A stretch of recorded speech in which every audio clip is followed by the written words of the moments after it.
What's up, everybody, and welcome to another episode of Ready, Set, Recap, where we recap what's been going on. I'm Daniel, joined as always by my best friend, Skyler. What's been going on? This week in the news, we've got some shakeups in the worlds of professional wrestling. We've got a new DLC for a very old game. Valve has lost their mind, and we're going to give a couple of hopes and dreams for the upcoming showcase weekend. But Skyler, before we get into any of that, what's been going on with you this week? Where should I start? At the beginning. Should I start? Oh, chronologically? Yeah. What did you do last Saturday? Well, it wasn't last Saturday. It was a couple days after that. Well, shit. I did go to the movie theater, and I saw the very controversial film Mandalorian and Baby Grogu. I saw it. Not Mandark and Groglet. I did watch it. How'd you feel about it? I've heard very different things. I'm not struggling to come to terms with how I feel about it. I'm struggling to how do I express it in words? Sure. It's fine. We'll start there. I think it's fine. It very much. So the thing that everybody keeps saying about it, and it is very true, is you watch it and you're like, oh, this was season 4.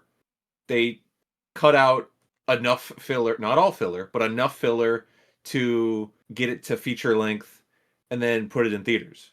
And that seems very true, and I'm not going to say that's not the case. But for what it is, I think it was an enjoyable time. You know, we all like cowboys in space, and that's what The Mandalorian is. Not too long ago on this show, I said that I was a little, not upset, but I don't remember my exact quote, but I was complaining, basically, about how The Mandalorian is this cool, Clint Eastwood cowboy character that goes town to town and doing side quests. Mm-hmm. And it's cool, but then they stapled this baby to him because, we introduced this baby and it's cool. Oh, how cute. Very marketable. Wow. Yeah, sells a lot of toys.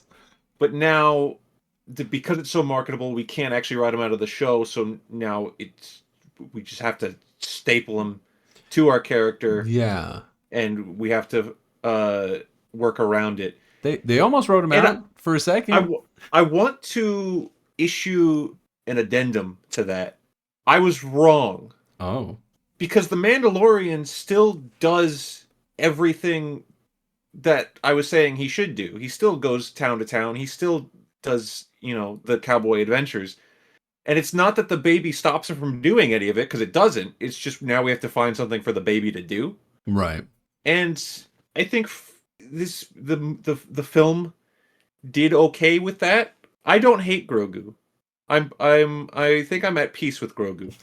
I've come to terms with Grogu. I've come to terms with my relationship with Grogu. He is cute. I don't know this. It's never gonna age. When's this gonna start talking? It doesn't talk because he's already 50? They say he was 50 in season 1. Okay, so he's 55 or some shit. Yeah. Yeah. And you know what? You know what I should say? Take this as a slight against the property or a benefit to the movie. I did not watch season 3, and it did not affect my viewing of the film at all. To be honest, not...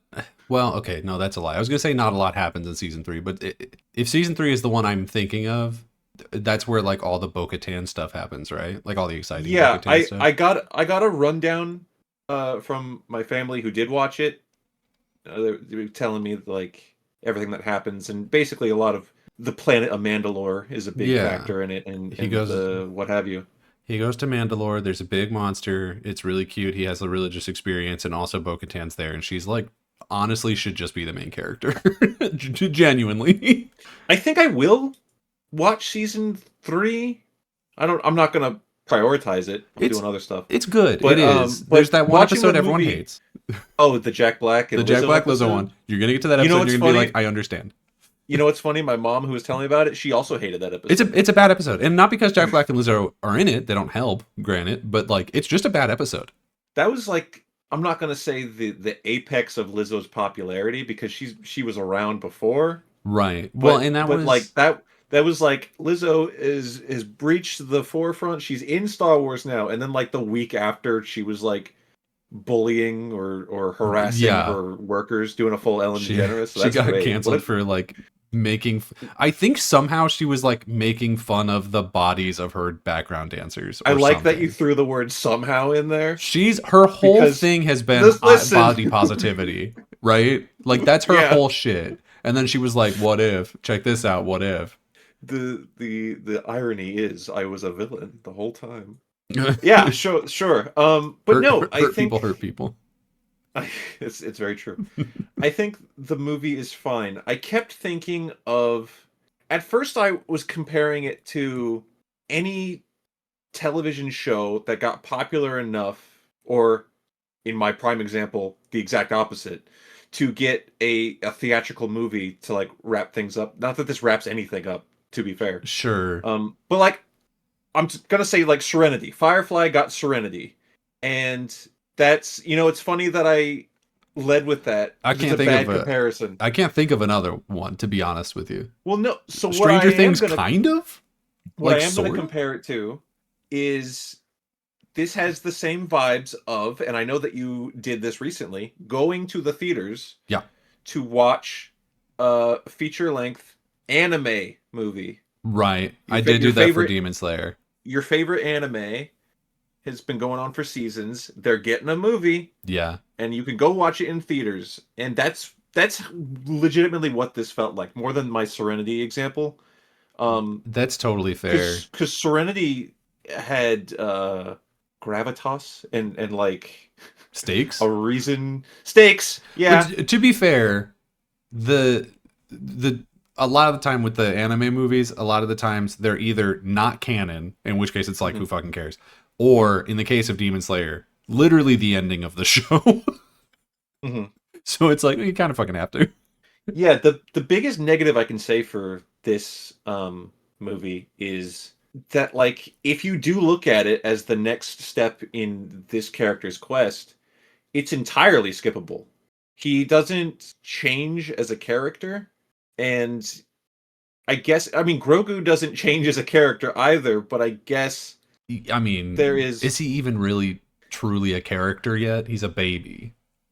there's he has a sequence in this film where he holds it down, and I know this is going to sound stupid or terrible depending on your mood right now. Okay. Um All right. there's a sequence in this film where Grogu himself holds down like 15 minutes of screen time. That seems like a lot. Maybe 10. Doing what? Surviving Just is what I'm going to say. is he But like yeah, okay, sure. he's like capable. We could see he can do things if Yeah, he well, wants to. he's got Jedi training, and he's a Yeah, a little bit. Mandalorian. Technically, he's Yeah, got the yeah, Beskar yeah, a little chainmail bit. like Frodo. Yeah, yeah. He's Uh, cute. I don't know. he's okay. I don't really also have any problem with Grogu, but I am like when you were talking about how it's like okay, we got Clint Eastwood doing like cowboy shit, and then also Yeah, there's this other thing. I'm just imagining like the B plot of this Clint Eastwood movie is Baby's Day Out, and I'm like, yeah, all right. a little bit. There's a little bit of that. What I can say for a certainty is thank God above that Grogu's a puppet. Yeah, people Because were psyched about that.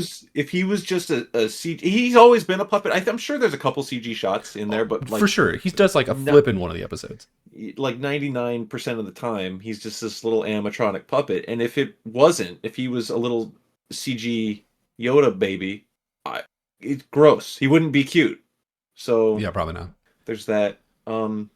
Have you seen, not to detract too far, or sidetrack Mhm, too far rather, have you mhm. seen that George Lucas is opening a museum?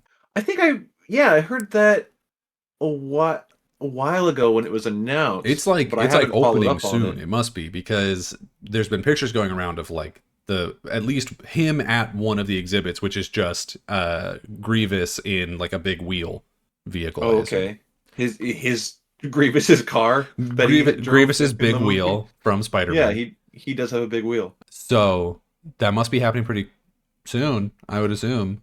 Although it's weird, I think it must just be like part of a different museum. Like it's probably some exhibit in an existing museum, like in addition to it. Because what I saw was two pictures. One was George Lucas with Grievous, and the other one was George Lucas in front of like actual art and paintings of not Star Wars shit. And I don't know why they bothered to post that second picture, if I'm being honest with you. He was just having a day out and he wanted people to know. That's fair. Oh, it's called the Lucas Museum of Narrative Art. And so there's obviously going to be a huge like Lucasfilm section of it, but I guess other things that so that painting must have just been from some other narrative thing. Other things that he has curated. Yeah. In the name narrative of art is pretty broad. Like that's not even necessarily film or anything. Like it could just be there's a story behind this painting. That would be narrative art. Anyway, you do anything else this week, or did you want to keep talking about Star Wars? Either way is fine. I don't know if I have more to say about Star Wars. That's good. That's fine. Pedro Pascal's like, I'm not going to say not in the movie, but he's basically not in the movie. I've heard he has a scene. He has, yeah. That's the thing that everyone talks about is that they have to find some contrived way to get him to take his helmet off once so that he could be top billing. But he does. Yeah. Obviously, he voices Mando the whole thing, so there's that. Right, but he probably gets. Honestly, he probably wanted that because he probably gets paid more if he's physically in the movie. Maybe. I don't know. We'd have to ask Bradley Cooper about that. Voicing Rocket Raccoon. Bradley Cooper, what did you get paid more for? Being a raccoon or peeing yourself on stage at fake Oscars? Oh, poor Bradley Cooper. It's a good movie, though. What a career he's had. And that one time he told Superman to, like, fuck more. Oh, yeah, to start his harem. Yeah. And that one time he was a halfling in Dungeons and Dragons. Oh shit, he was. Yeah, I forgot about that bit. God bless him doing his stuff. You know what? I hope he's not a bad guy because he's very funny. Keep going, Bradley. You're gonna get the Academy Award one time. You can't possibly get. Has he not been like nominated even? Oh, he's been nominated. Oh, okay. All right, I was gonna say. But he's never won one. So. Well, he's probably a better actor than DiCaprio, and he got one eventually. So. Yeah, he did. Anyway. no. I'm again still trying to figure out if I'm done with Star Wars. Yeah, here's another talking point that I am not the first person to say. Sure. So Jeremy Allen White plays Rada the Hutt in this. Right, buff slug. He's a buff. He's a big buff Hutt. He's a Buffett. It's such an odd casting, right? Because I like Jeremy Allen White a lot. I love the Bear. I think he was great. Really Wonka looking ass. The Iron Claw. He does kind of look like Gene Wilder. That is true. A lot like Gene Wilder. But his performance in this is like they sat him down in the booth and just gave him the script and just recorded him just reading aloud for the first time. It is very monotone, very dry. Well, has he done voice acting before? I have no idea. I don't know. Couldn't tell you. Seems like probably not, if that's what he's putting out. And then if you consider the way that Mandalorian Din Djarin is his full government. Din Djarin. A bad name. Consider the way that Pedro Pascal speaks in the show. He speaks the same here, which is also very like low, quiet, droning. Oh man, yeah, I can't imagine the fight between them, the verbal exchange. I'm gonna kill you, Rada the Hutt. Yeah, man. But I'm gonna kill you first and better, maybe. No, I'll give you this exclusive spoiler for anyone listening that hasn't watched this movie. Rada the Hutt is a good guy. He's the only good Hutt. Oh. Yeah, well, hold on now. What a surprise. Friend of show Ray would tell you that in one of them fucking dog shit books that she's probably read, there is a Jedi Hutt. So I can't attest to that. I've seen it. I know it exists. But I know that he's not the first buff Hutt to exist. They basically stole the what if Slug was swole design from a comic book, I think. I'm sorry, I'm looking up the Jedi Hutt, so I was not. Well, you do that. I'll look up the Pizza Hut. The Pizza Hut. Oh no, I'm sorry. He was a dark Jedi. He was a bad guy. See, they're all bad. What an asshole. He's also disgusting. Beldorion. Most of them are. Also, Dark Jedi is that's not a Sith. That's a different thing from a Just different thing. just a Jedi who's an asshole. Hold on, I will live message Ray. Who the fuck is Please do. this? And Please do. then I'm just gonna. What's a dark Jedi? Is it like there's that one Jedi lady from, I think she was in Phantom Menace, who like she has a red lightsaber because she can. Is she a dark Jedi? Is that a thing? Is Somebody that not just somebody a Sith? no, I don't know. Yeah, wait, how does she have a red lightsaber? Because when there's like in the show the Acolyte that I Right. watched for some Where the reason. lady gets mad and her lightsaber changes different color and everyone gets really Yeah, mad because that's not how that's supposed to work. I want to say that. Okay, let's just call Ray because No, she said she doesn't know who this guy is. So, what a fake fucking fan! Boo! boo, fake Boo! I fan. just saw that. I'm gonna hang on. Damn it! You already said it. Damn it! All right. Oh, I'm seeing the picture now. This guy's a it's fucking mess. it's rough. He looks like the Great Mighty Pooh. It's not good. It's really not good. Did you do any not Star Wars stuff this week? Yeah, we're done talking about Star Wars. You could skip it, or you could take your kids. It's fine, either way. Uh, not you, Daniel. You don't have children. That was my official recommendation. I could. You don't know. I don't think so. Anyways, yeah, I played some video games this week, Oh my goodness. and by this week I mean today, literally today. We'll start with the one I have less to say about because I really only just scratched the surface. I haven't put any good time into it yet. But Mina the Hollower came out, and I was playing that a little bit. Right. Yeah. That's on my fancy critic team, so I was pretty thrilled about how it reviewed. Yeah, It is currently the highest reviewed game of the year. I don't know if that'll yeah. last because Grand Theft Auto supposedly comes out this year. But Well, I can tell you right now, I'm still getting the hang of how to play it. Basically, still not really past the learning the controls phase of it, but it is to no surprise because it's the team that did Shovel Knight. It is gorgeous and the music is beautiful so far. So love it, love that. I can report more on that when I play more. But what I put a good couple of hours into today was another game that just came out, 007. okay, see, and I have not played that yet, but I did pick it up right before the show, which is why when you said, "Hey, Hey, can we start now?" I said I need 30 minutes oh, because I okay, was yeah, at I got you. GameStop. I got you. I'm a chud, and I just bought it digitally because I didn't want to leave my house today. But it's fun. I like it. This is what I hear. It's also reviewed quite well, and it's on your fantasy critic team. So good news for both of us this Yeah. week. Ain't that Yay. good? Yay. Was it like an 88 or something? It doesn't matter. I don't Yeah, it's actually care high. about review scores outside of It's fancy it's critics. So it's high 80s. So we happy. Yeah, it's I without spoiling because it's obviously a huge narrative game, right, yeah, so I won't go into any of that. I like James Bond. I love all the movies. This obviously feels very much like a movie, not unlike the Indiana Jones, which is what I was comparing this to in my brain before I played it. I mean that makes sense. Another big name, popular action man movie turned video game. Hmm. I've only heard one negative about it, and it was like mostly joking, and it was that Lenny Kravitz apparently like does not do a great job with the voice acting. Oh, see, I haven't gotten to Lenny yet, so I haven't started it, so yeah. Let's see. It controls, I think, pretty well. The combat is pretty good. pretty good. Have you There's a played lot of there's a lot of stealthing. Have you played an IOI game before, like any of the Hitman or anything like that? Ye- I think I've dabbled in Hitman, but it's never been like my series. That's fair. It can be pretty obtuse, to be honest. But yeah, no, I give that a recommendation as well. That I won't spoil Roughly, anything I've done yet. roughly, how far in are you, like time wise? You think?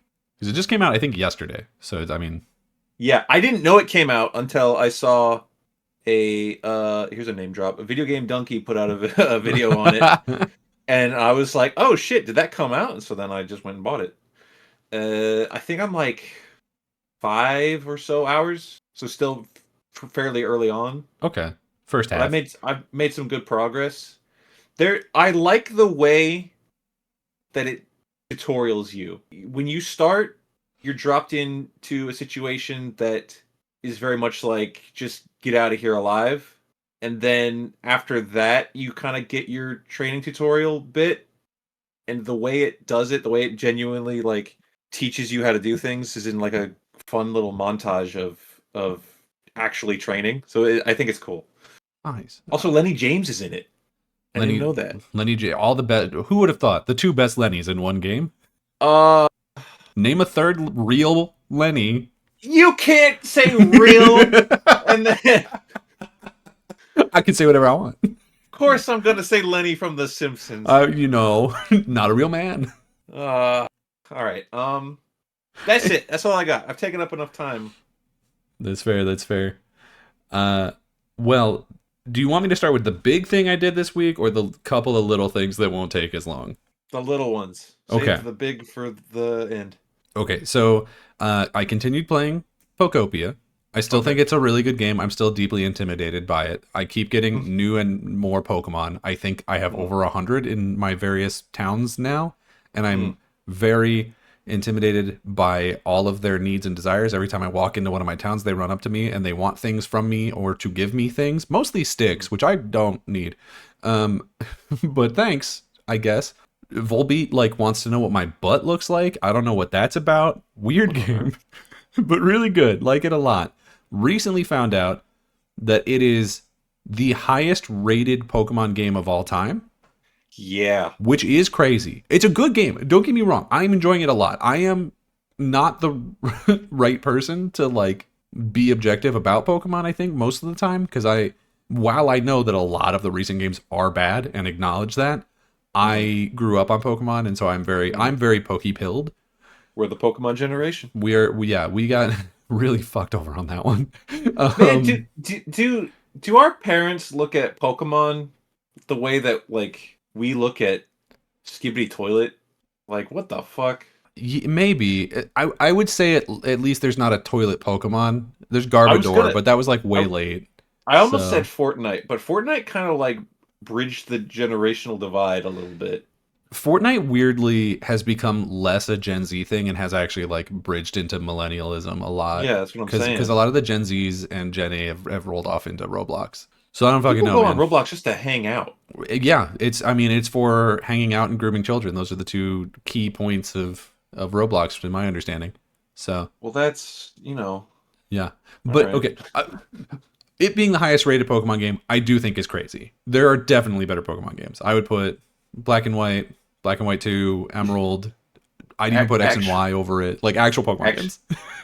We don't want to say actual Pokemon games, but But like mainline Pokemon games for sure. And even like I haven't played Conquest or not Conquest. Or I did like Conquest a lot. That's the Tactics one.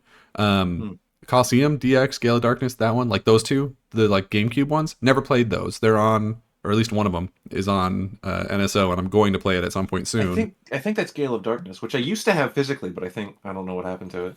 Yeah, I don't know. I never grew up with a GameCube, so I didn't have a way to play it. Sort of over at a friend's house, which I never did, or emulating it, which I never did. So, so those ones apparently really good. I think are probably better than this, but I never played them. So it's like I do think it's crazy. I really do. But I also like kind of get it because I think that it appeals to a wider audience than normal Pokemon. Because Pokemon at its core, even though it is like I'm gonna do cute things and collect little animals and do whatever, at its core it is still a turn-based JRPG to some extent. Yeah. Right? Yes. And that is kind of intimidating for some people because like, oh, like do I have to keep track of like the type matchups and do I have to and like you don't. It's for babies. It's super fucking easy. But I understand why that would be a turnoff for some people, whereas this is just like I'm gonna hang out and do cute music. And it's extremely, to steal a term that I learned from Great British Bake Off, it's very Moorish. It's very easy. Like there's always like, oh, I'm gonna do this one more thing, and I'm gonna do that one more thing. Like it's a very easy game to end up accidentally staying up until like 3 o'clock in the morning playing because you're like, oh, and I'm gonna take these things over to Professor Tangrowth and get him to appraise the thing, or I'm gonna go and I'm gonna clear out just like a little bit more of this ash so that I can see the museum, or I'm gonna do, I'm gonna mine a little bit more copper so I can build the Pokemon Center, or like whatever. Like there's always like that one more thing that you're like, oh, it's only gonna take like a minute. I can do that before bed, Yeah. and then you do 70 of them, and you're like, well, fuck me in the ass. Um, Yeah. and then it's In the 3 a.m. ass. in the ass. um, so it is a very good game. I just think it's crazy that it's the highest rated one. I think that's nuts. I would say recency bias, but all reviews are done at the time that the game comes out, so you can't even argue that. You know, Mm. I don't know. Maybe people review softer now than they used to. For all I know, Pokemon Emerald, Maybe. objectively one of the best ones, did get dinged by IGN for too much water. So people were harder back in the day. That's all I'm saying. Too much water. Imagine that, right? Water legendary. Imagine if they said that about Alola, the generation that is entirely on islands. Say it about Bioshock. Yeah, said about Bioshock, too much water. Too much water. They should have said it about fucking Pokemon Sun or Mario Sunshine, but they didn't. That what you use water as a weapon in that one. True. Avatar Book 1, too much water. I finished that anime that I was talking about yesterday, or last week. Sorry, it's kind of yesterday if you watched this back to back, I guess. The one where she does laundry. It's called Wash It All Away. Yeah. It's very cute. It's very cozy. I like it a lot. I don't think it's gonna get like there are awards for anime. They're like the Crunchyroll Awards, which feels very self-serving, and it is. We live in that kind of world, though. So it is what it is. But I don't think it's going to get nominated for much unless there is like specifically a cozy or like a slice of life category, which there very well might be. I don't fucking know. There should be. There's enough of it. Yeah, honestly. But it's very cute. I like it. The main character Kinmei is like goals, like just the way that she's so happy and so kind all the time, and I'm just like, man, I wish that my life was like this. It's so cool. She lives in this like picturesque beach town in Japan where there's like a firework festival every weekend because it's very tourist, heavy. She's going to the hot spring like all the time. Is there a little bit of like weird stuff in it? Sure, yeah. She does go to the hot spring bath like literally every episode at least once so that she can get her boobs out, and that's very clearly for a purpose. It's not ever played like sexy, but I think there is a little bit of like that to it. Just anime. Yeah. What's the point of anime if we can't draw women? The thing that I could imagine, honestly, it's you're not wrong. The biggest thing I could see people maybe detracting from it is that there is a fairly light romance subplot between the main character and a high school boy, but I'm gonna let it slide for a couple of reasons. Number one, we don't know how old Kinmei is. She has amnesia, so she can't remember anything more than 2 years ago. So we do not know how old she is. I don't think they ever confirm it in the show as far as I'm aware. So she could very well be like a year out of high school. She works at a laundromat. Mm-hmm. She probably didn't go to college. Not to be rude, but plus, like, and this shouldn't be the case. And it's not, I'm not saying that this is a correct way to think about it, but when the older person is a woman, it's not as gross. It's just not. I'm kind of like, I'm less grossed out by it. The power dynamic is less. I mean, if we want to get into a study of why men think like that, I'm just saying, in Persona 5, when the dude teacher wants to sleep with a student, he's the villain. Straight to jail. When the girl teacher wants to sleep with the main character, that's a romance option that everyone's okay with. I'm not. Yeah, I'm just saying. It shouldn't. We're not going to fix this problem on our little show. I'm not saying it's okay. I'm not saying it should be legal. All I'm saying is it is less gross. I'm sorry. In plain black and white, the numbers aren't good. The numbers are not coming out nice on this one. We ran the numbers twice and we didn't like them. But that's where they are. That's going to be my official take, is that the numbers aren't good. The numbers ain't good on this one. But I do think that they are like pretty much the same age. And also they don't actually really do anything romantic. Like they like almost kiss once. So it's not, it's an anime. No one ever actually fucks in anime. You got to go to hentai for that. No, then where do babies come from? I don't know. They happen in the time skips. You know what I mean? They do. But the big thing I did this week is I finally, after buying the tickets forever ago, went to the MGK Lost Americana tour concert. It was very cool. I took friend of show Jeff with me. He All right, cool, cool. also had a blast. I thought about taking you, but then I remember that you fucking hate MGK, and I was like, it's probably okay. He probably doesn't want to go. It was like it's probably okay. No, I I remember hate he to showed up to WrestleMania or whatever the fuck that one time, and you're like, fuck this dude. Well, that's just because celebrities in wrestling, they're always going to get booed until they can prove. Kevin Owens powerbombed him through a thing. Look, and It's I'm not fine. saying that MGK is not a fuckboy because he kind of is. All I'm I saying don't. is I enjoy him. Yeah, no, I'm not familiar with his catalog of music, It's so that's not. honestly, I would say don't necessarily listen to the old stuff because a lot of his early stuff is not very good white boy rap, and then it Mm, slowly gets better, and then it stops being rap, and that's when it gets mm, really good. When he goes mm. fully like punk rock into like a little bit of metal, like that era, Yeah. that's when MGK becomes a person who I'm very happy with. Some of the old rap stuff is good, like El Diablo's I think is really good, Pistoleros I think is really good. There's a couple of old ones in there that are good, but he notably did not perform a lot of them at the concert, and I think for good reason. Mm. I haven't been to a concert in a goddamn minute. This one was It's genuinely great. it's Like been years. he really knows how to put on a show and like make a moment. You know what I mean? Like he's not just going on Mm. stage and singing some songs. Like he really is doing like the showmanship is big at an MGK concert. It turns out. Yeah. The opening act was called Beauty School Dropout. Apparently they're like a semi big name. I had not heard of them until I bought the ticket for this and I started listening to their music like sort of in preparation. They're really Mhm. good and surprisingly really good live. I was not expecting them or MGK to be good live. I was fully expecting like, oh, they're actually shit. Both performed extremely well. Uh, Beauty School Dropout, I think, was the surprise of the night because I think a lot of people there were like kind of blown away. Like they had not really heard of them before, and they had a really small set. I assume that's normal for opening bands. This is the first, by the way, first concert I've ever been to. So Oh, ever?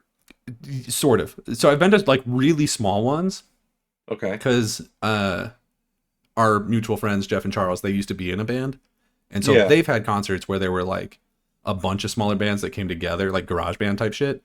Um, and there would be like one sort of headliners. Like I know at one of them I went to with them, the headliner was a lot like Birds, who is not a big name still, but that was like the big guy. And then I technically went to a Dragon Force concert, but that was just at like a bar. You know what I mean? So Mm. it wasn't like a real concert. You know what I mean? Hmm. Sure. So this is kind of the first actual one, and it was a really good experience. Bought a T-shirt, did the whole nine. Uh, Oh but yeah, you gotta get a you T-shirt. gotta get the T-shirt. It was like $50, which is disgusting. Oh yeah, don't get a T-shirt. Don't get a T-shirt, but I did, and here we are. But so it wasn't just MGK. He also was with Wiz Khalifa. What I didn't know is that Wiz Khalifa was going to do an entire set.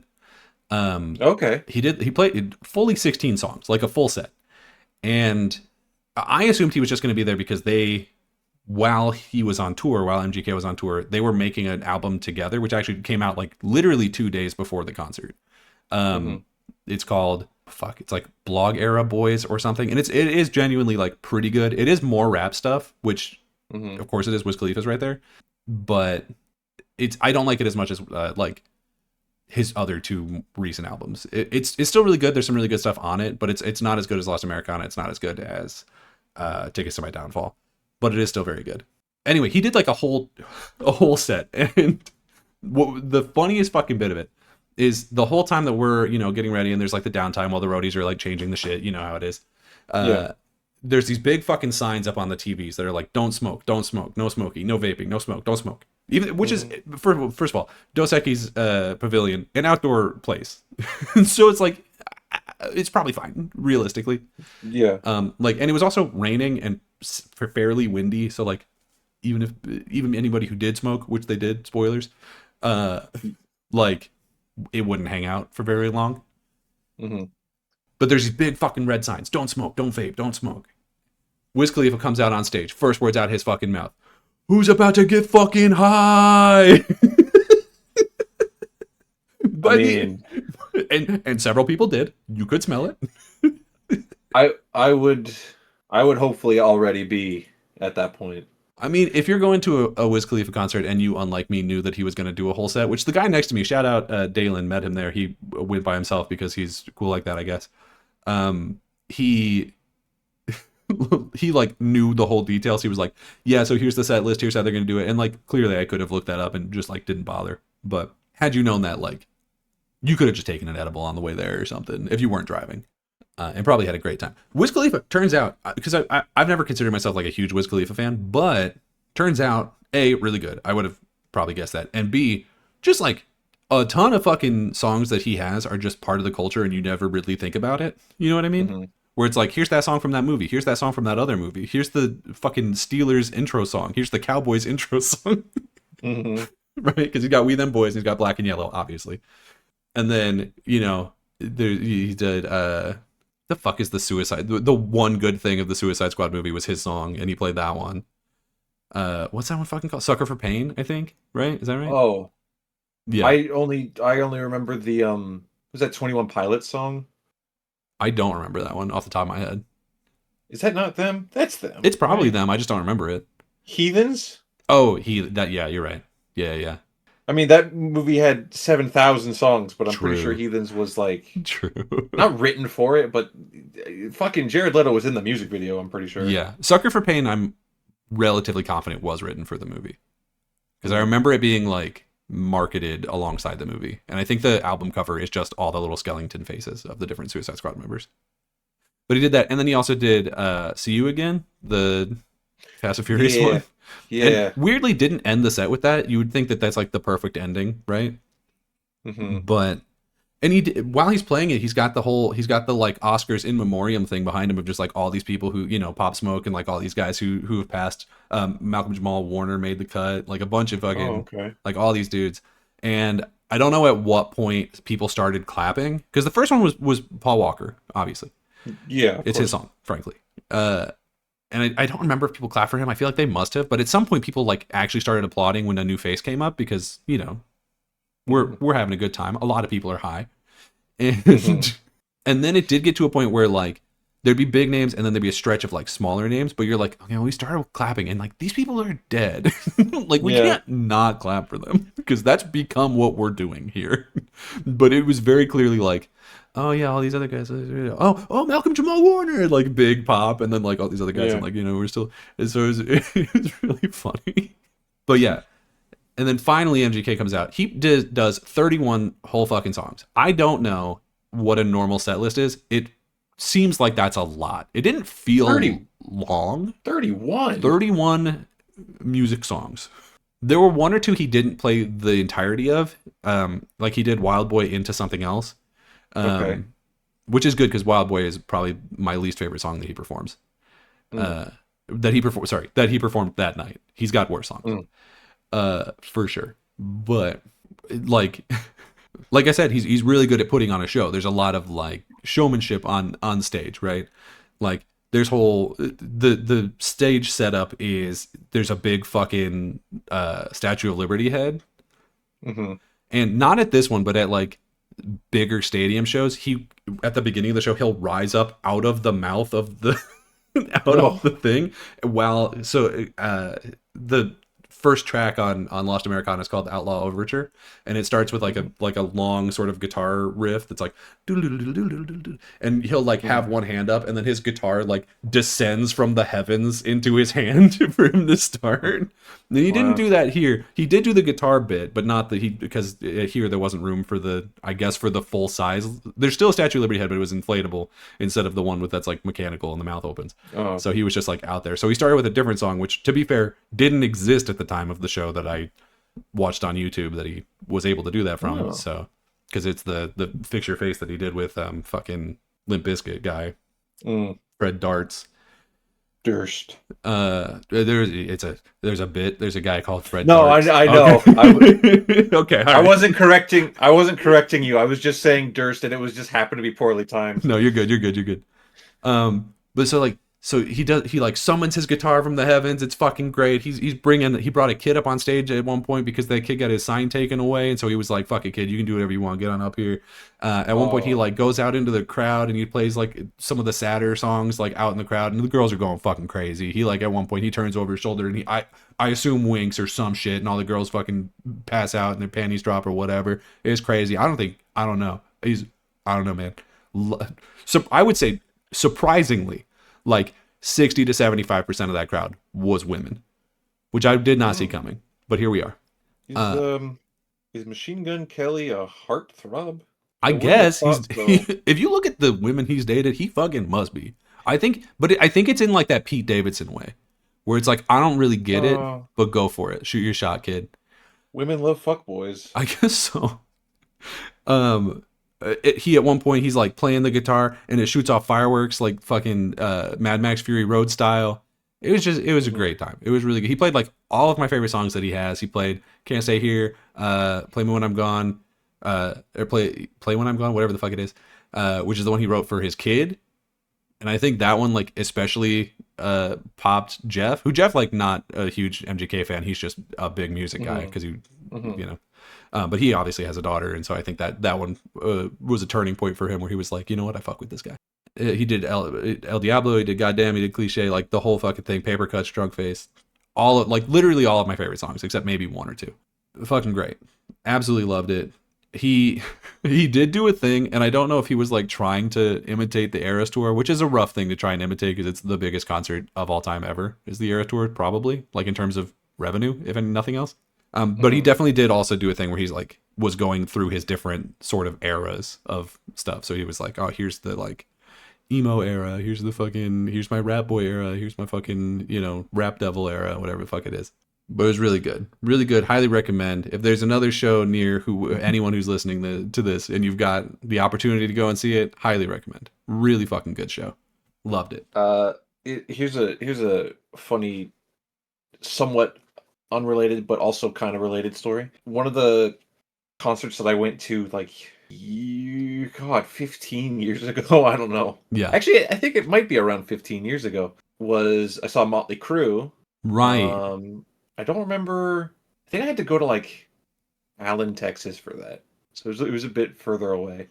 And a thing that Motley Crue does, talking about showmanship during these performances, is the drummer Tommy Lee. He has this device. The device. This contraption. It's like a big 360 circular roller coaster track that his drums are affixed to. Oh shit. And he'll do a drum solo while it just starts going up and down and then eventually upside down. He's spinning in circles doing this fucking drum solo while he's strapped in. It's called the Crucify. That seems, first of all, okay, number one, that's a wrestling move. That's what that name is. And second of all, that should be illegal. That's crazy. But I love it. Upon looking it up to get a picture of it, one of the first things that comes up is that I don't know when this happened, but apparently it malfunctioned and he got stuck during a concert. So that's funny. There was recently some people who got stuck on a roller coaster for 8 fucking hours. To tie it all in that Netflix movie about Motley Crue, right, called The Dirt. Yeah, Tommy Lee is played by Machine Gun Kelly. Machine Gun Kelly, Colson Baker himself. Yeah. And he's probably not a very good actor, if I'm being honest. You know what? I like him in that, though. Really? He okay. brings an energy that you would not expect from his persona. The only thing I've seen him act in, other than music videos, which I don't think counts, is he was in Bird Box. Oh, see, I never saw that. It's not a great movie. I'll be honest with you, 100%. It's just not. But it was, not trying to sound like a hater to people who latched onto it, but it really seemed like a fad, and people covering their eyes and walking the traffic really solidified that it was just a fad movie, and I wasn't there for that. I don't really remember what he did much, except I think he was flirting with a girl, because of course he was. He was kind of a fuckboy, because of course he was, and then he had sex with that girl, and then he probably dies. I actually don't remember, but from those three things, I think that might be he was just playing himself a little bit. I think he was just not really acting that much. Mm-hmm. Happens to the best of us. Yeah, it is what it is. Anyway, that was my week, so it was pretty cool. You ready to talk about some news? Although I will say, first news story, also kind of a thing I did this week. So, Oh, what is it? there's been some there's been some drama from Oh no. some blowback from the Survivor 50 finale. I knew it was going to be Survivor. The second you said drama. Yeah, not for the thing with the spoiling of who won fire making. Not any of that stuff. Although probably there was some of that too. No, Jonathan has been fully just like throwing a BF on every social media and every interview he can get to about not winning. Yeah. No. Yeah. I said when we discussed the season as it was happening, I was like, I like this Jonathan guy. And then you were like, unless he did something wrong. And we were like, no, I don't think he did something. So, and now he's being a doo-doo head. He's being a dickhead. Also, apparently in the past, there were allegations of him being misogynistic, and they're back. So Jonathan!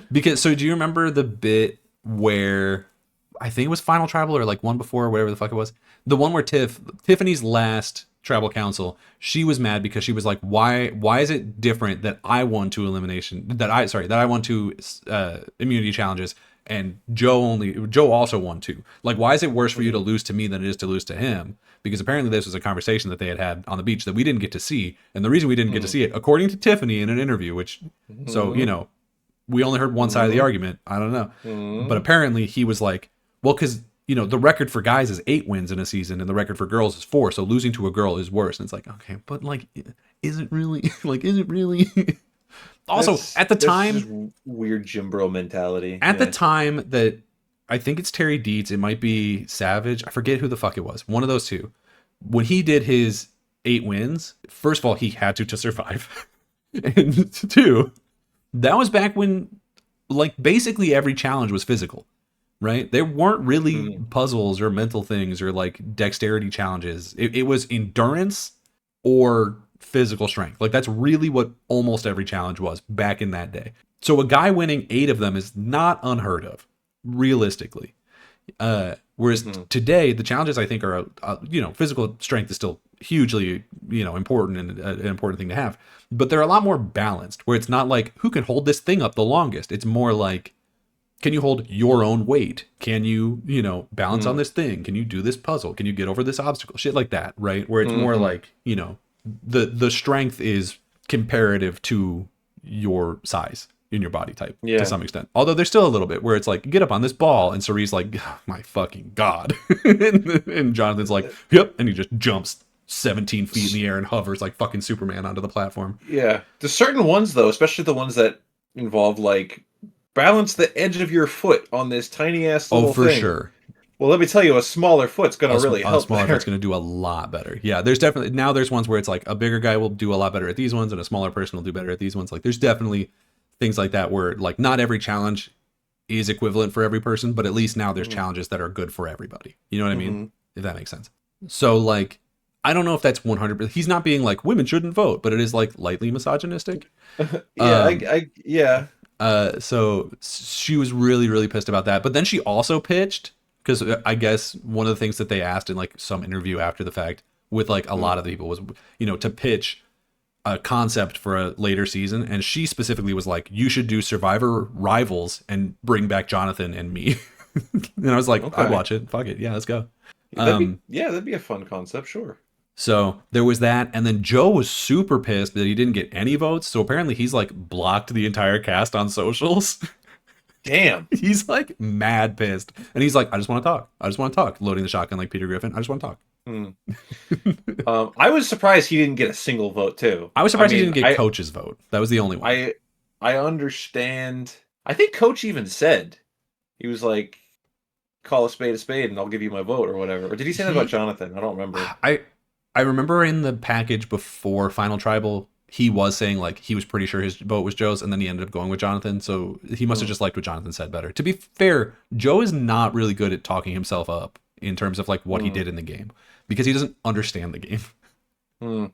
So it is what it is, I guess. But so that's been what my social media has been this week.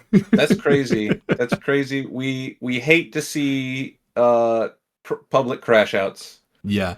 Well, and there's been so many other like behind the scenes like videos of like this is what it was like immediately after the big flub up where we showed the thing Mm. where it was like, you know, Rizzo's like very clearly shaken because he's like, oh, this is my big moment, and he like fully got screwed over a little bit. And everyone's like being really nice to. He's almost certainly getting invited back for a third season. I would be I would hope shocked if he so. doesn't come back within another 10 seasons. Like he will. Rizzo, practice making fire, bud. I God I'm damn. genuinely pissed at him for not taking time between 49 and 50 to learn how to make a fire. It's not that hard. Well, how much time did he have? Not a Out of ton. He had a curiosity. couple of weeks. But still, like do a little bit. Or like do it when you're on the beach. Like you have to make a fire there. Just be the guy who makes the fire That's there. true. They did say that he hadn't made the campfire a single time. Yeah, that was like a big thing that Colby was holding against him early on was like he's not doing any of the camp work. He's just talking. Which to be fair, is probably why he made it as far as he did, but still. Yeah. Yeah. But let's get into some real news because drama is not news. Though I love it. First Right bit of into news the news. that we've got here is there's some major shakeups in the wrestling world, Oh. but not Oh. in WWE nor in AEW. This is in the indies, so this might not be a huge story for those who don't care. But one of the big stories is former Oh, yeah. WWE wrestlers Nikki Cross, now Nikki Storm, and Big Damo, whose name in the Fed I don't remember. Killian Dane? Yeah. Yeah. Yeah.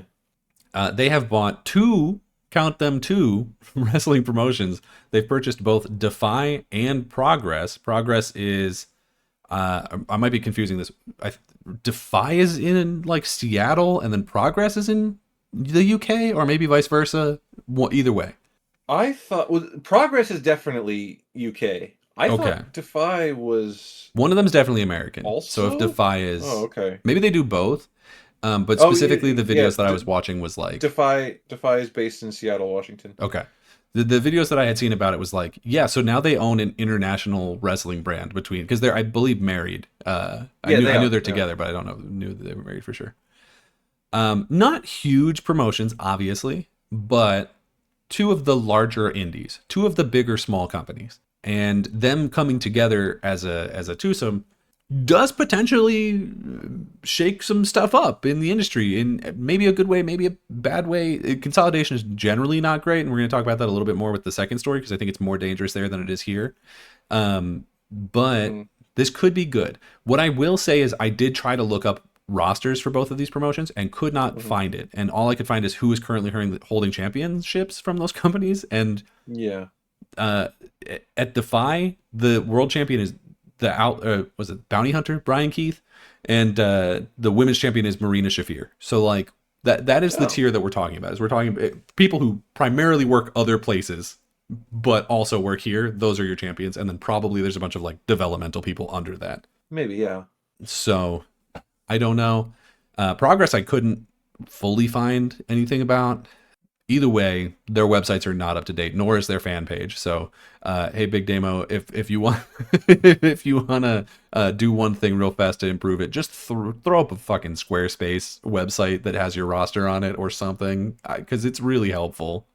Yeah, I like that this happened. I know that seeing like two companies get consolidated into one, it's Yeah. a bit spooky. But as far as the wrestling space goes, once upon a time, the UK wrestling scene was popping with all kinds of action.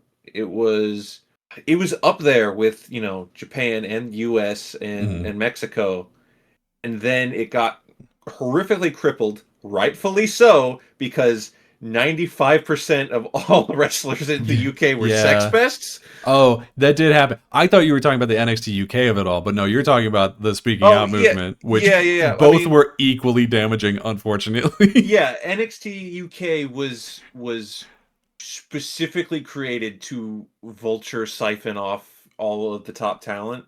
Do you remember I think a bunch of them also got speaking outed. Oh, So for sure, 100%. Yeah, yeah, yeah. Do you remember when WWE was like, "We're gonna do an NXT everywhere. We're gonna do an NXT Japan, and NXT India, and NXT Mexico." I'm really yeah, glad well, they didn't do. Although I guess kind of AAA is that now, but like I'm glad they well, didn't do that. at least AAA is its own brand still. I think Yes. we narrowly dodged that bullet. It was gonna be NXT Mexico, people were saying, Yeah. and then it hasn't happened yet. So To hopefully it doesn't. and to be clear, in this situation with Defy and Progress, at least to my knowledge, they haven't said that they're going to combine them. Without a doubt, there's going to be like cross promotion, but already Oh, both of of these course. companies have, champions who primarily work other places. Like these are rosters that do work all over the place. It's not you're signed here, you're going to work here, like how WWE, AEW to a lesser extent, even like New Japan kind of. Like it's not like that. It seems like it's very much like we're going to pay you for this event. Because I actually don't know if Progress or Defy have like shows or if it's just pay-per-view type deals. You know what I mean? My only exposure with Progress was I went to WrestleCon 2016 when Mania 32 was in town, and they had a whole bunch of different wrestlers from various indies showing up and doing matches and stuff. And there was a Progress match. I can't remember who was in it. Theoretically, I could look up that whole card, but I'm not going to right now. Was it that one where that lady got kicked? There was a lady didn't get oh. I didn't want to spoil the story if it was. But No, no, no, no, no. No, that was Missy Hyatt. She got super kicked by Lance Storm and then forgot what year it was. That was her retirement that was too. her retirement. She gets super kicked back in time. And for the last time ever, Missy Hyatt, and everyone was we had no idea that she was done Right. after that. Yeah, no, that but there was a Progress match there that was pretty good. I can't for the life of me remember who was in it. But no, I thought by lady getting kicked, I thought you meant like someone in the crowd got injured, and Mosh pit style. the only thing that came close to that was Luchador accidentally got flung over like the guardrail and landed on, God bless him, a really fat. If you gotta land on somebody, not to be mean, but he'd probably take it better than a lot of people. So aim for the big guy. That's all I'm saying. I'm kind of a big guy. Aim for me. Don't land on the, 4 foot tall lady. You will kill her. No, he was big, and then the people in the crowd were like chanting "free T-shirt," and I'm sure someone was like, "How?" What size? God bless him though. Yeah, no, the fact that they just have international wrestling stakes now, these two, it's crazy. Does it say the story how much they bought it for? Not that I could find. I don't know if that information is just not public yet, or if it was like not a big enough number for them to even like care about. They full on they must have been saving. Like It this must was have a been. plot. I mean, they're both relatively big name wrestlers. To yeah, be fair. I mean, not huge. Neither of them were like world champ. Well, Nikki Cross might have been a world champion at some point. Nikki was a world champion. But even Granted, then, it was while she was a superhero, but she right. did it. Oh, so that wasn't her. That was a different person. No, it was. We couldn't see. We couldn't tell. There was a mask. It was her. She cashed in Money in the Bank. The other side I of like this Demo too. Oh yeah, Damo's great. The other side of this story is, and honestly, this isn't even being really reported super widely. But New Japan has been bought. Did you know? By whom? No. So New Japan, they're not saying that it's been bought because what happened.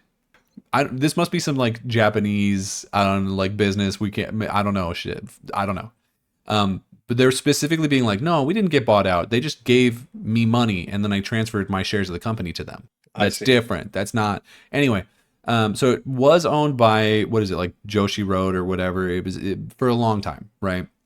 And it has since been transferred, I guess, to TV Asahi and Cyber Agent. Cyber Agent being the company that also owns basically every other major Japanese promotion. They own Pro Wrestling Noah, DDT, and Tokyo Joshi. And also they make the Uma Musume game. Oh, are they Psy Games? They are. Wow. That means Tanahashi is gonna be in the Uma Musume anime season 4. Tanahashi's a horse now. Means. That's cool. I like that.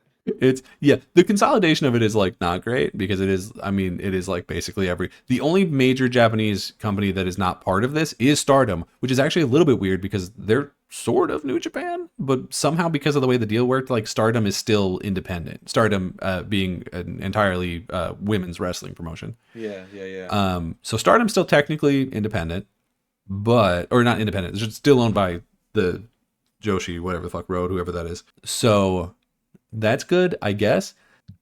And to be fair, Noah, DDT, and Joshi were largely like kind of feeder companies for New Japan already, so it might not be like that big of a deal. And also, like much like Uma Musume, allegedly, New Japan and these other companies have like big dealings with the criminal underground of Japan. So maybe this is just them putting all of their eggs in the same company. You know what I mean? Yes, I know exactly what you mean. Could do. We'll see what this ends up meaning. The fact of the matter is that New Japan has been kind of like falling off lately. And it is, and I hate to say this because I'm a big fan of AEW. It is kind of AEW's fault because they have scooped, like, I guess WWE also took Evil, but like have scooped a lot of their big name talent over into AEW. Yeah, I mean AEW. I'm a fan, of course, but they are doing the thing that Black and Gold era NXT was doing, for sure, 100%. We're gathering up the best of everyone we can find at the detriment of any other wrestling space.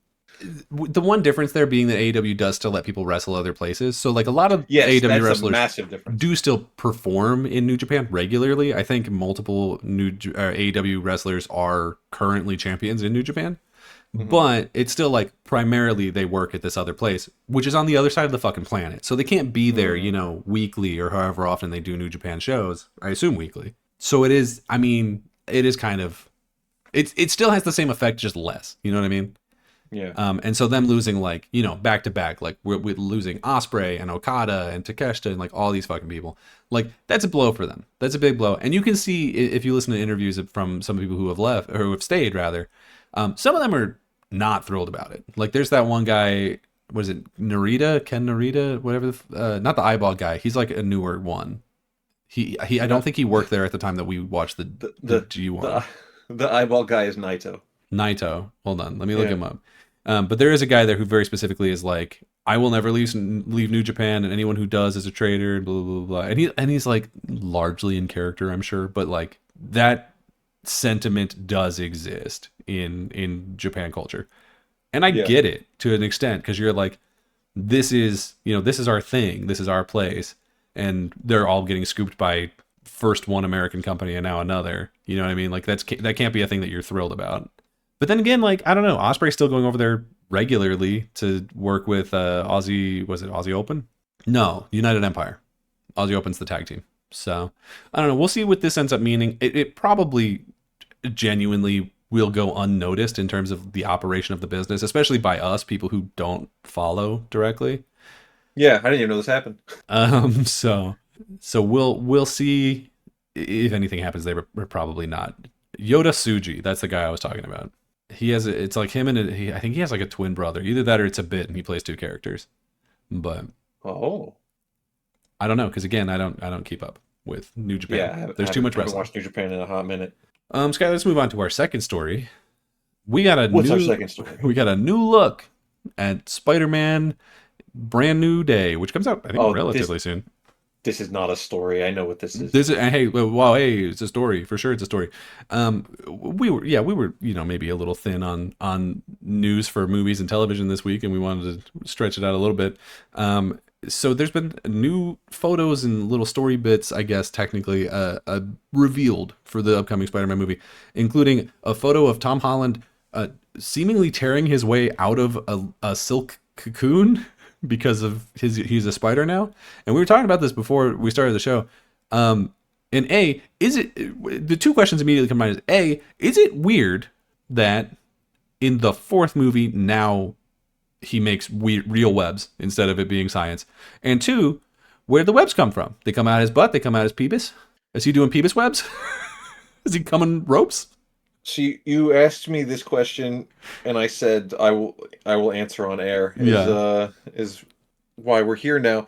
I think that this question has to have made it to the creatives behind the film. 100%. Therefore, somebody has mandated there must be a shot of him making the cocoon with his hands. There will be, well, because in the last one, when he was talking to Toby, right? Toby's the other Yeah, one. yes. He was like, "Did Yeah. webs come out anywhere else?" And like now he's about to find out. He's Me gonna find personally, out. I think he shoots webs. That's all I'm saying.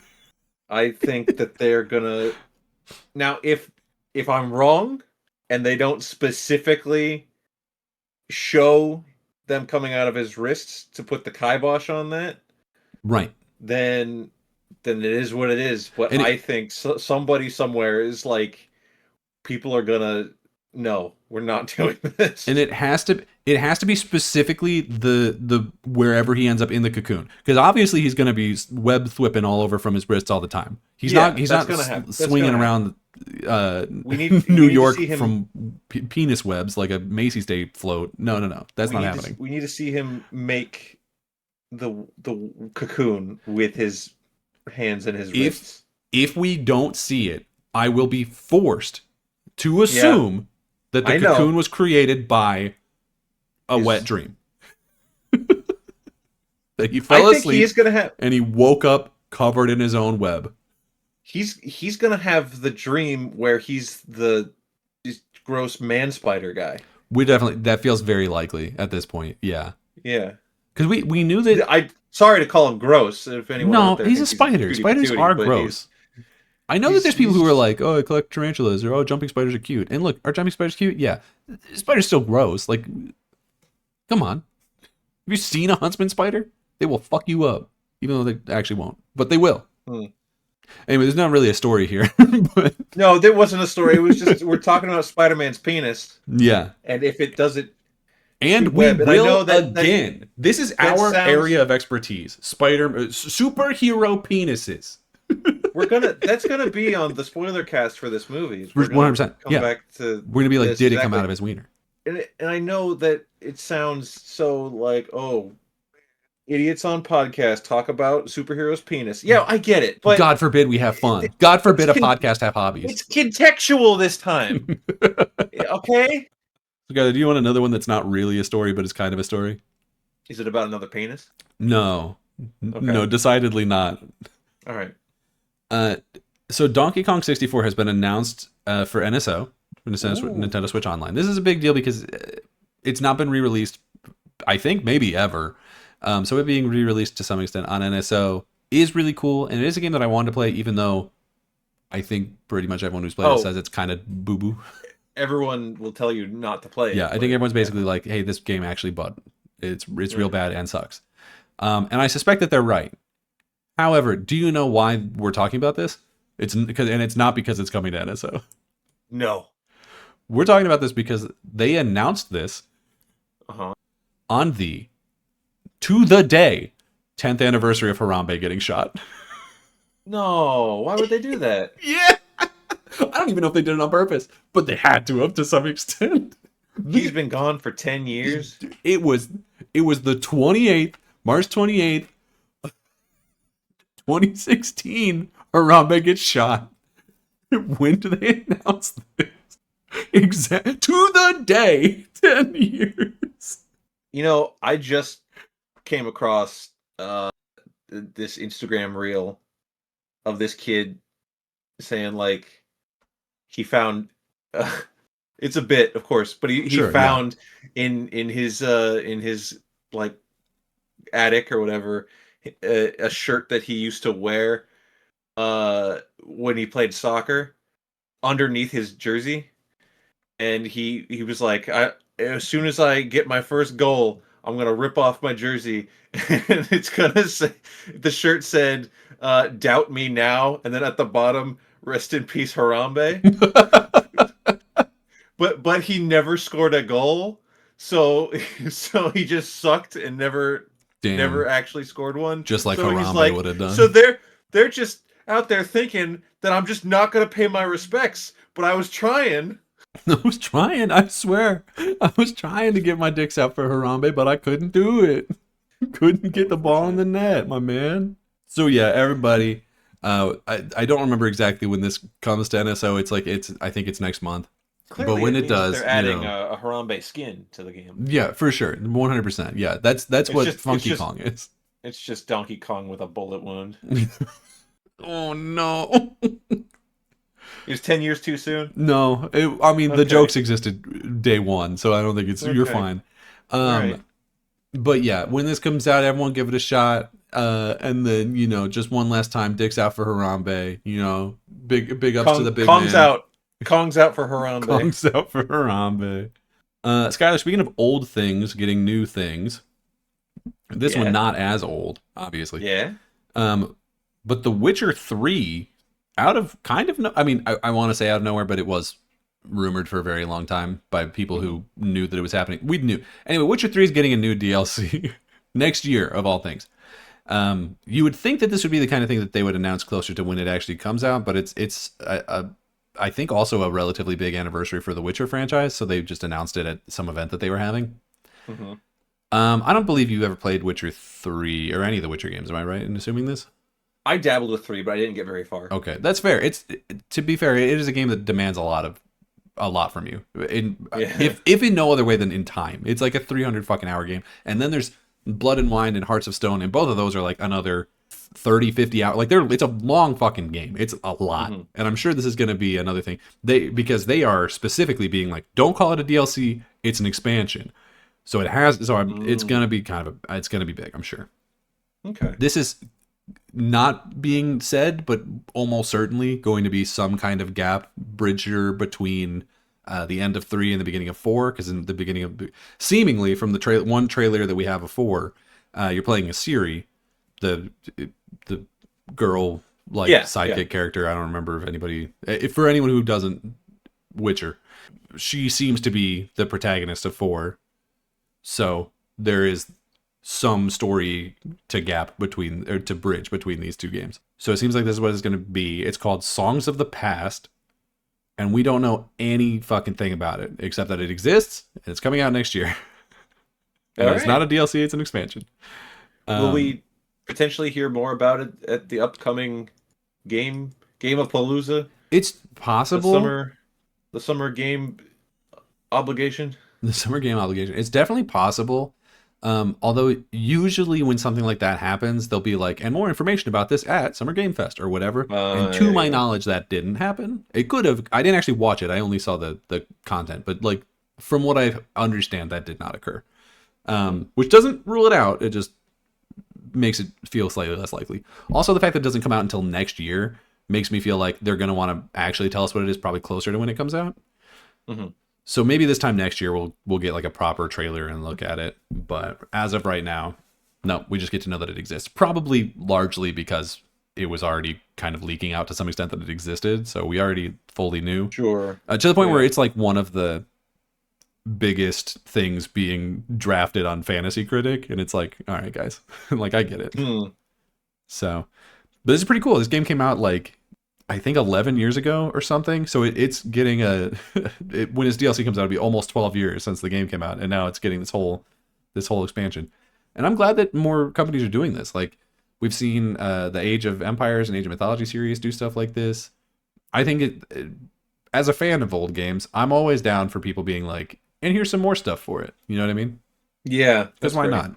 Why not? Something I wish had not happened, though, this is one of the bigger stories, actually probably the biggest story of the week, is Valve has raised the price of the Steam Deck. I'm assuming you've seen this because I posted it to you. Yes, I did see this, and it's like... Whoa.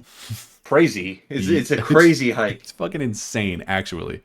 My favorite thing is, I'll let you talk about the prices. I'll let you say that, but I love that in the thing that you posted, it's like, now this is this much, now this is this much, still out of stock. Still out of stock. Yeah, they really have done a piss poor job of getting this thing into people's hands already. It has not sold well. People will say it's sold well because it's sold better than most other handhelds that are not prefixed by the word Nintendo.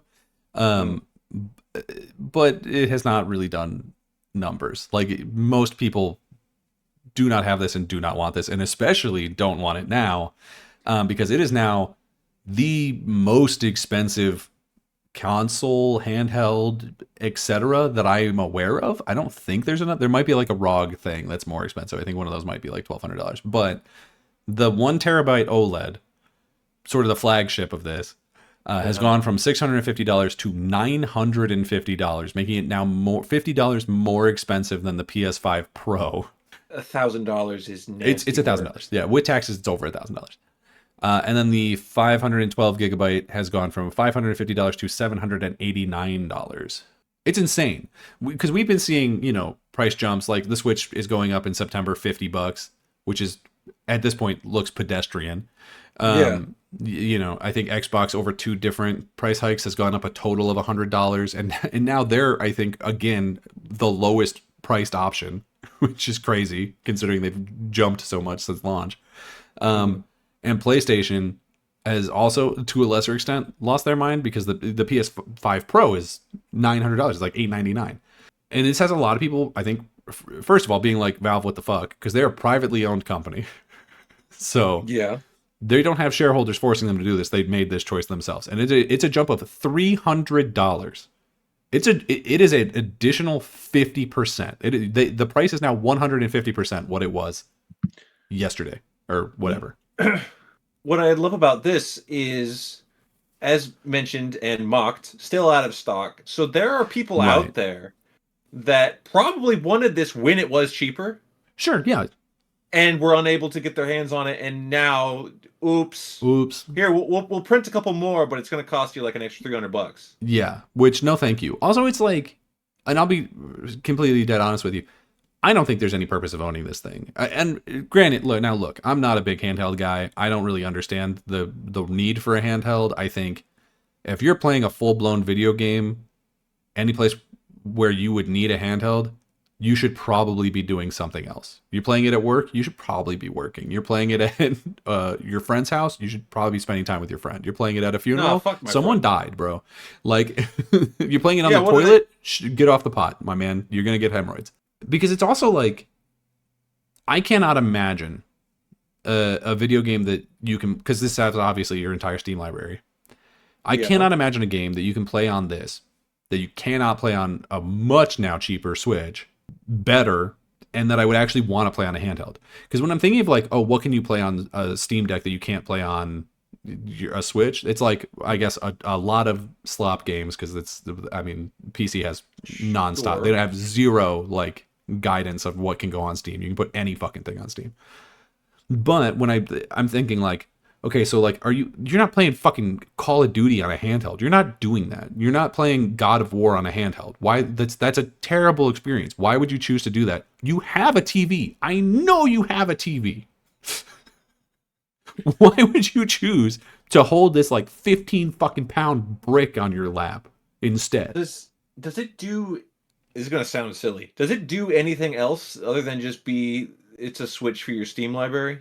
Not really. I mean, like you can backload a lot of stuff. So you can, it has basically just like Windows on it to some extent. So you can get like Game Pass on there. You can do a bunch of, but it's a gaming device. You're not using it to do your fucking taxes or whatever. So it's not like, because if it was also like, here's a handheld console, you could play all your Steam games on it. It's also just functionally a tablet. Oh, then you can. I think you can do some of that. I mean, like, it's got like a browser, for sure. I don't know if you're downloading like, typical apps on it. I don't know if you can get into the App Store or whatever. But yeah, I mean, like, it's got a browser. You could go and watch porn on it if you want. Well, all right. Well, then. I mean, that's the important stuff. Well, but not in Texas. Not in Texas. Not in Texas. No Pornhub in Texas. No. Alexis, Texas. She is banned. Alexis.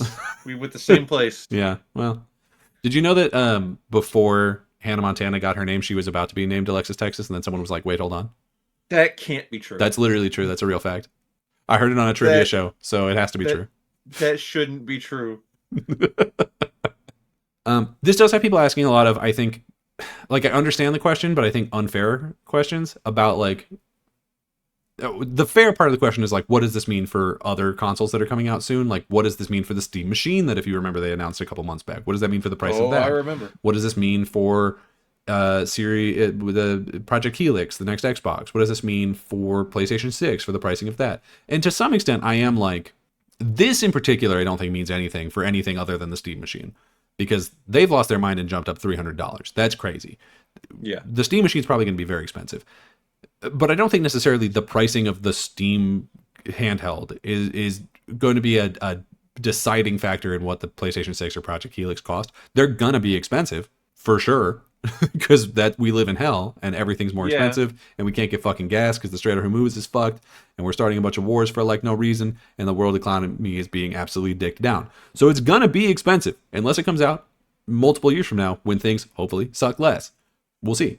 But I don't think necessarily that it's like a one-to-one because this is expensive, that will be expensive. So I don't think that this is a deciding factor in that conversation. We should have and were already saying it when the PlayStation price went up, when the Xbox price went up. That should be the thing of like, oh, well, clearly the next Xbox is going to be more expensive. The next PlayStation is going to be That's expensive. going to drive what the big guys do. The most brain dead take I've heard was somebody being like, oh, Steam raised the price of the handheld super expensive. That means that all the next consoles are going to be expensive, which is true. I mean, those prices, they're going to be, that's not why it's true, but that is true. They were already going to, yeah. But they were like, this means that now Xbox can't go back to exclusivity. And I'm like, why?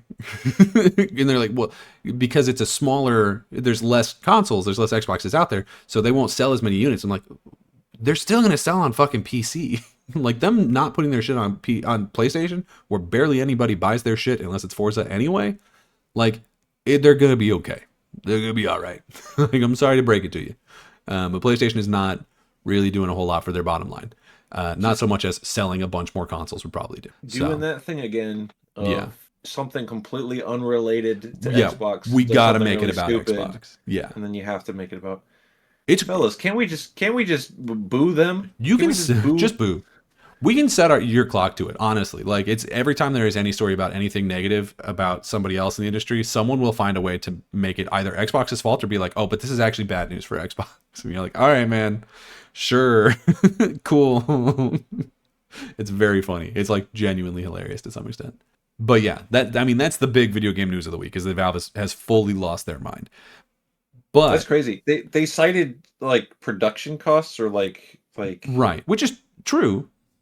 Sure. You know, but no one else has done a $300 price hike. Yeah, $300 is insane, especially because we know that. So PlayStation 5 and Xbox Series X and S both had their price hikes. Before that, those consoles are being sold at a loss, because that's what consoles traditionally do, is they sell cheaper than what it costs to manufacture them, because they know that you're going to buy things on it. Steam didn't do that with the Steam Deck. The Steam Deck was at cost or more expensive. Like, they were already making a profit on it. They are under, presumably, the exact same economic pressures as Sony or Microsoft. And yet they've gone, hey, even though we started in a better place, we're going to jump up 150%. I don't know what in the fuck that means. Also, it's especially crazy because Steam has basically a monopoly over the PC space, which is the largest singular segment of the video games industry, not counting mobile, I guess. But Valve makes more money than fucking anybody. Like, they are raking in billions of dollars off of games, and they don't even fucking make any. They get 30% of every game that gets sold on PC, basically, which is a lot of shit. And basically all they do is maintain a not very good storefront. That's all they have to do. And they're the ones being like, hey, what if you give me $950 fucking dollars for this handheld that's only kind of good? No, I wasn't gonna pay for this when it was almost $700. I'm not. No, I'm okay, dude. Maybe I live a privileged life or something. There's no scenario in my life where I would choose to play on a handheld instead of on my TV. And now I live alone. If I want to play a video game, I can just go to the living room and play it. I don't have to worry about like, oh, what the wife's watching it or like the kids are watching it. I get that. I understand. But a second TV is a lot fucking cheaper. That's all I'm saying. That's a good point. You can get a TV and a nice pair of headphones for way fucking cheaper than this thing. But yeah, so that's the big news of this week. The big news of next week that we want to get ahead a little bit of is it's showcase season, baby. Yo ho, here we are. Hey, it's time again. Yeah. So by the time that we talk next week, The PlayStation show will have occurred, and Jeff Keighley's Summer Game Mess will have already occurred, as well as a handful of other smaller. I think they're like there's the Cozy Game, the Future Game Show, and there's like a couple. There's like these smaller ones that pop up, but those are the two big ones that will have already occurred. Xbox won't because that one's on Sunday, I believe, but TGS is on Friday when we record this, and Tuesday for some fucking reason is when the PlayStation show is. So, right. I wanted to go through and give a couple of like our hopes and dreams for what these showcases are going to be. We can leave Xbox out and maybe talk about that next week, just in case nothing else happens that week or this week. But would you like me to start? Yeah, because I don't even know what to say for any of this. That's fair. That's fair. Do you want me to just like run? I've got like 5, so I can just run through all of them. Yeah. Just hit me with your best shot. So mine are mostly focused on PlayStation because my favorite thing that could happen for Jeff Keighley is for him to poop himself on stage and then live a life of shame and we never have to see him again because I don't care for him. My hope for that one is that it's under 90 minutes. I got bad news for you. It's not going to be. Yeah, that one is going to have a pre-show and it's going to run longer than a fucking AEW pay-per-view. It's going to be long as fuck. I'm going to tell you right now, I don't have the time to watch that. So you can just have to just tell me what watch it at 2x speed, fucking skim it while you're taking a shit or something, We'll see what happens. Also, it's probably still going to be going at the time that we would normally be recording this. So I don't know, man. We'll see. I don't know what time it starts, but I believe it's like a night show. Anyway, so here are my hopes. Obviously, we're going to see Wolverine, right? They've said that. That is the one thing that PlayStation has specifically said is they were like, we're going to see Wolverine and we're going to see other PlayStation 5 games, which doesn't even necessarily mean first party. It just means shit coming to PS5, which is basically every video game. So that second part doesn't tell us anything. Here's what I want from Wolverine. Number 1, gameplay, obviously. Shit comes out in October, I think. So we need to see gameplay of that. And I want it to not look like shit. I am not a huge Wolverine fan, I'll be honest with you. I'm not a big fan, generally speaking, of the comic book characters whose whole thing is I'm angry and I stab things or I murder things. So, like, not a big fan of him, not a big fan of Deadpool, not a big fan of, like, the Punisher. Like, just the big, angry, violent guys, they don't do it for me. So what I need from this trailer and this gameplay, I guess it won't necessarily be in the gameplay, but I need to know, like, what the emotional core is of this, and hopefully see some other characters that I like better. We already know, it's rumored that other X-Men characters are going to be in it. I guess I won't say which ones, just because, it's going to be presumably shown in a couple of days, so I won't spoil which ones we heard in the leak were going to be there. Yeah, there was a big leak. Yeah. But I'm hoping to see some of those characters, and I hope that they look good and sound good and have more emotional range than I am expecting from our boy Logan. That is my hopes for Wolverine. Yeah. I don't have any reason to believe that it won't have an emotional core, because no, it will. Spiderman. For sure. Spiderman, yeah, it's just I think it'll be harder. Yeah, I guess we'll see. Because I feel Peter Parker is an emotional character. And unless you count rage as an emotion, which it is, I guess, technically. Logan, not really. But you got to get to the center of that rage. He's got trauma. He was in World War I and II. Logan in most stories has 2 modes, and it's I want to stab everything and I want to sleep with Jean Grey. He should stop that second one. You should probably stop that second one. A second hope that I have is that we see Intergalactic. We need gameplay of it. We know that last December, Naughty Dog was being hardcore crunch time. Yeah, they were getting crunched super hard, specifically to put together a trailer or a gameplay section or some shit, a demo, to show off to the shareholders. This was before we knew also that Naughty Dog has started using AI in their video games. So we'll see. We'll see what this ends up being. But what I need from this is gameplay, which is the same thing I said about Wolverine. But, we're getting this game next year. And if you put together a demo for the shareholders, I want to see that too. I'm not a shareholder, but I'm a customer, and I'm also giving you money. So I want to see that gameplay, if you got it. I bet there won't be gameplay. It's 50-50, honestly.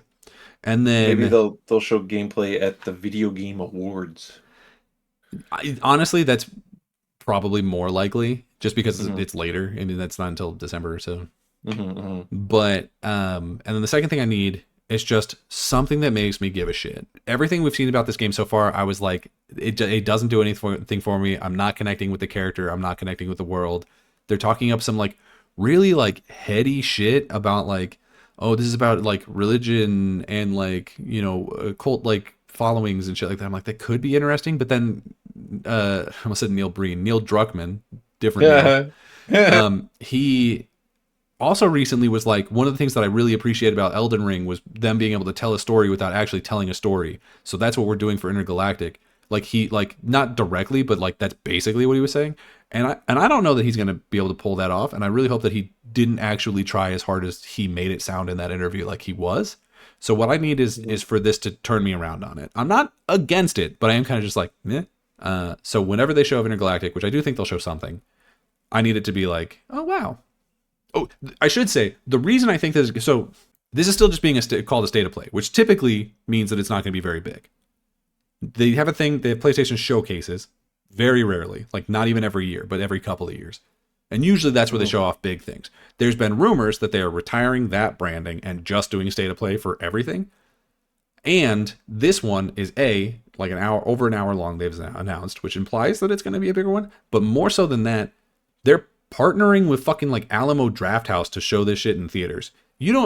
If they do that and this is not a show where they're showing off like good things, I don't know what the point was. You know what I mean? If this is just a typical state of play and someone bought a ticket to go to Alamo Drafthouse about it, that sucks, dude. That sucks ass.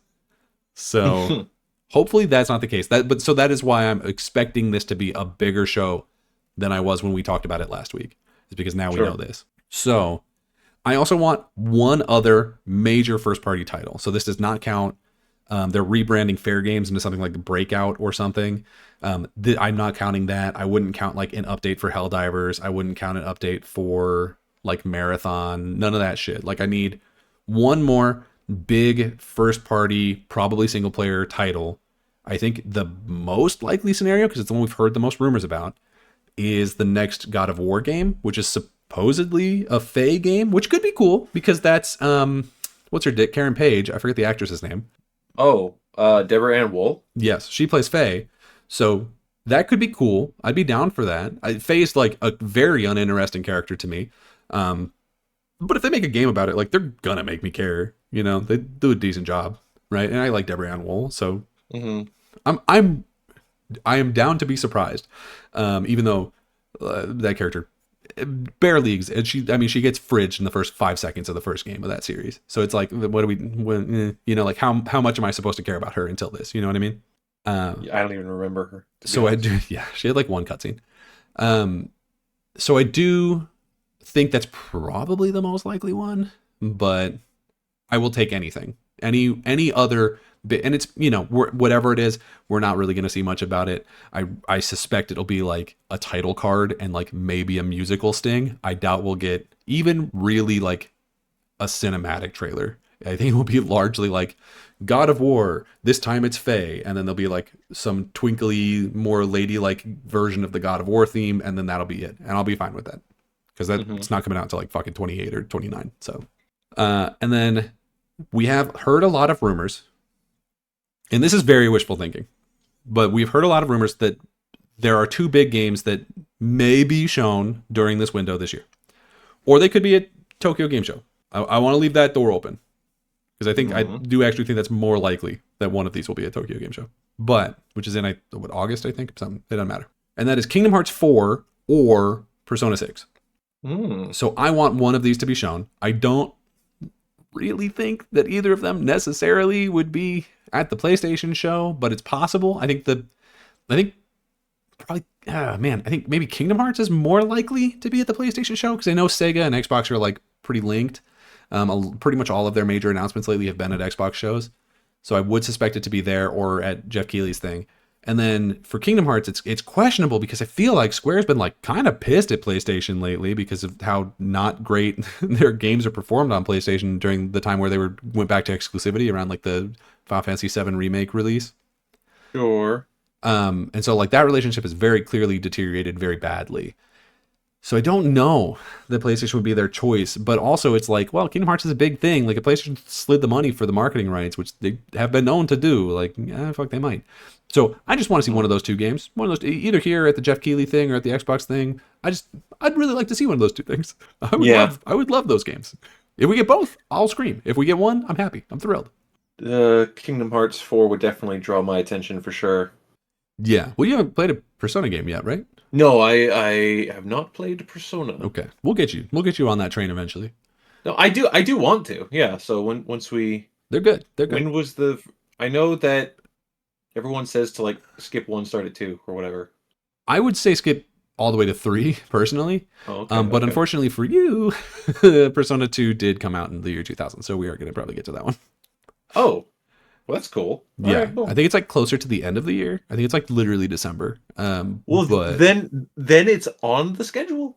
yeah, we'll get there. We'll get there. It's not. I haven't played Persona 2 before. From what I understand, it's pretty fucking clunky. So I don't. We'll see. We'll see. It might not be a great entry point, but someone entered there and then played the rest of them and probably had a better time with those ones. So we'll see. Mm-hmm. And then the last thing I have as like a this is what I really want is I want PlayStation loves remakes. They love their remasters. What I want more than anything, and this is feels more unlikely now that they've closed Bluepoint. But what I want more than anything is a remaster or remake, hopefully remake, of a game that actually fucking needs one. You know what I mean? Anything from the PS3 catalog that has been just lost to time because of the cell architecture making it damn near impossible to make that shit playable on modern consoles. Mm-hmm. Or like some of the older PS2 stuff. Bring up, you know, obviously I'm just going to name my favorite ones. Sly Cooper. Make a Sly Cooper remaster. That's the you know 1, 2, and 3 or something, right? Do that. Bring that to PS5. Sly should get the same attention that Crash Bandicoot got. Yeah, like Crash or Spyro. Do that. I'd be thrilled. That would be so happy. Or, you know, I'm not as big of a fan of these, but I think they're decent. You know, do the Infamous titles or do like Resistance. I've never gotten to play a Resistance game because they were locked on the PS3 and now they're basically unplayable for that reason. Like there are a lot of PlayStation games that people really liked at the time they came out that are just not. You just can't do it anymore. Mm-hmm. Sort of a really bad emulator because even emulation for PS3 is not great. You know, and I think that that's a missed opportunity. You know, we just got the announcement that Metal Gear 4 is finally coming to other things. That's right. So clearly we found out how to get that off of there.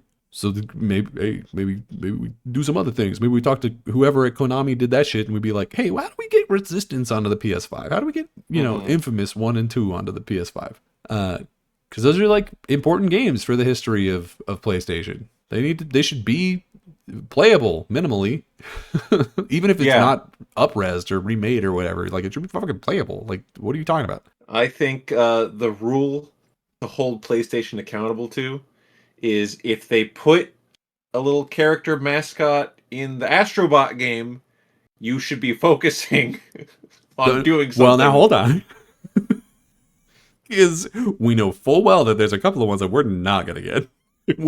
I'm sorry, we're not going to get another Legend of Dragoon. And I know we both want it. They should. I'm going to. All right, here. They got calling my shot. They got that dude from Wild Arms in there. No one's making a new Wild Arms. I'm calling my shot right now. Dragoon remake, Parasite Eve remake. Yeah, hell yeah. Yeah, hell yeah. I don't think they own Parasite Eve, but they could announce it. Someone needs to do it. You could announce at the Keeley Fest. At the Keeley, yeah. Someone is making that. Do it. I'd be thrilled. I'd be genuinely thrilled. There's a lot of like JRPG characters in Astrobot that where their game franchises like should continue to exist. Dark Cloud, where my Dark Clouders out. You know what I mean? Where what happened? Why are we not getting any of those? Not me. I'm not a Dark Clouder. I'm sorry.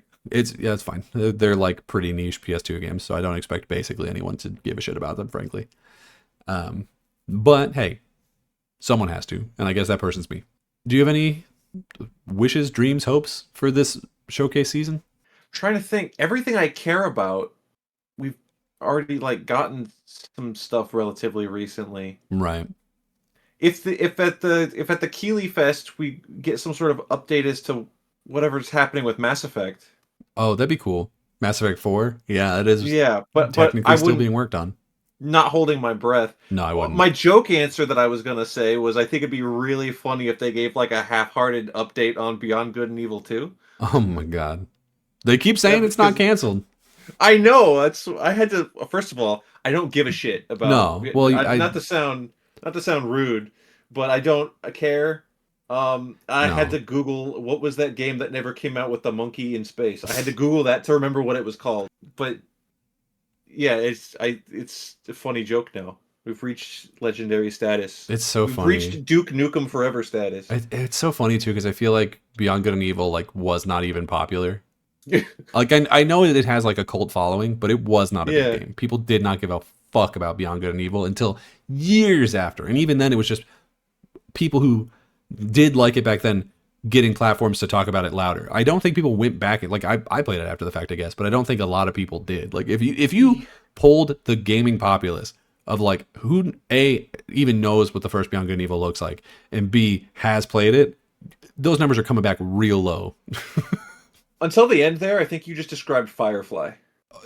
Yeah, well, but the exception with that being the Firefly was good and Beyond Good and Evil was like fine. Yeah. Yeah. Good. Yeah, Firefly is good. And then, but who knows? Maybe this game will finally come out and it'll be Serenity. Do you remember Serenity, how which got name dropped twice in this episode? Pretty good. Do you remember how when this was first shown off, Beyond Good and Evil 2, that they were like, they brought out Joseph Gordon-Levitt, and he was like, "Hey, submit your art, and we may or may not pay you for it for the game." Yeah, I don't remember that. No, it was pretty funny. Was he supposed to be in it? No, he has a company that like victimizes artists. People that was partnering with Ubisoft for the project. All right, Joseph Gordon-Levitt, you're on probation with Jonathan from Survivor. Yeah, Jonathan from Survivor and Jonathan Majors. He's not on probation. He's in the gulag. He's done. Well, hey guys, like I said, not a huge week for news, but I think we filled it pretty well. If you have any other news that you wish we had covered this week, then A, you should have told us before, but B, you can tell us about it in the comments below. Maybe we'll cover it next week. You can do so on Spotify or YouTube. Those are the two places we are. We'd love to see you in both of those places or one of those places, as long as you're hitting all the buttons. Apparently the like button matters again on YouTube, so hit that like button. Apparently that really helps with the algorithm now for reasons that nobody really understands. YouTube's a wasteland. It's crazy. We don't know what's going on. Hit the like button. Share it with a friend. Tell people how cool we are. You can follow the show on Twitter at rsr_pod. You can follow me on Twitter and Blue Sky at Daniel J. McG. You can follow me on Blue Sky at Skyler 8-bit. And until next time, everybody, we'll see you around. The game's just starting, the world's so bright. Jump right in, everything feels right. Let's play, take a trip back in time where pixels and memories